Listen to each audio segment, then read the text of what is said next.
मी खांदेरी. अरबी समुद्राच्या अथांग निळ्या लाटांशी शतकानुशतके झुंज देणारा एक अढळ जलदुर्ग.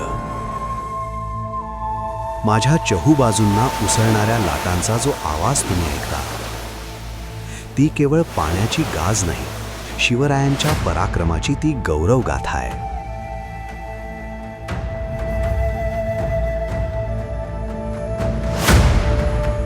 माझा जन्म संघर्षातून झालाय.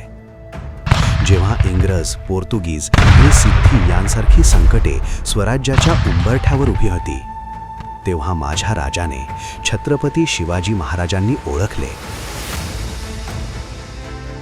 की यावर मात करायची असेल तर या समुद्राच्या छातीवर खांदेरीचा पाया रचला पाहिजे.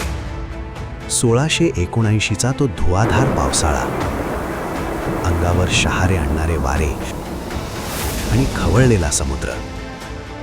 अशाही स्थितीत मायनाक भंडारी आपल्या 150 कडव्या मावळ्यांसह आणि 4 तोफांसह माझ्याकडे आले. मायनाक भंडारी तटबंदी बांधत असताना ईस्ट इंडिया कंपनीने ते थांबवण्याचे आटोकाट प्रयत्न केले, हल्लेही केले. पण एका हातात धारधार तलवार आणि दुसऱ्या हातात छन्नी हातोडा असलेले मावळे, यामुळे स्वराज्याचा हा अभेद्य कोट उभा राहिला. माझ्या तटबंदीची रचना म्हणजे शिवकालीन स्थापत्यशास्त्राचा एक अद्भुत चमत्कारच.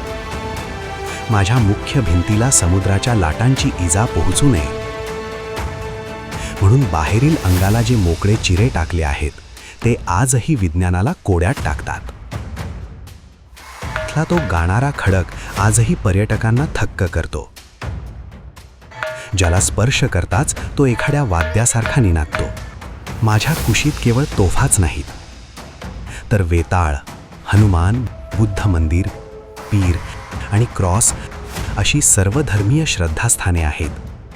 जेव्हा तुम्ही इथल्या मातीवर पाय ठेवतात, तेव्हा तुम्हाला केवळ दगड-धोंडे दिसणार नाहीत. नीट कान देऊन ऐकले तर माझ्या तटबंदीतून आजही मायनाक भंडारींच्या आणि मावळ्यांच्या साहसाचे पडसाद ऐकू येतील.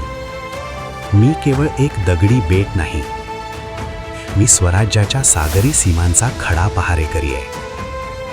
स्वराज्याचा निष्ठावंत रक्षक हा खांदेरी तुम्हाला साथ घालतोय. भेटायला नक्की या आणि माझ्या राजाचा, छत्रपती शिवरायांचा तो अजोड अभिमान हृदयात जपून ठेवा.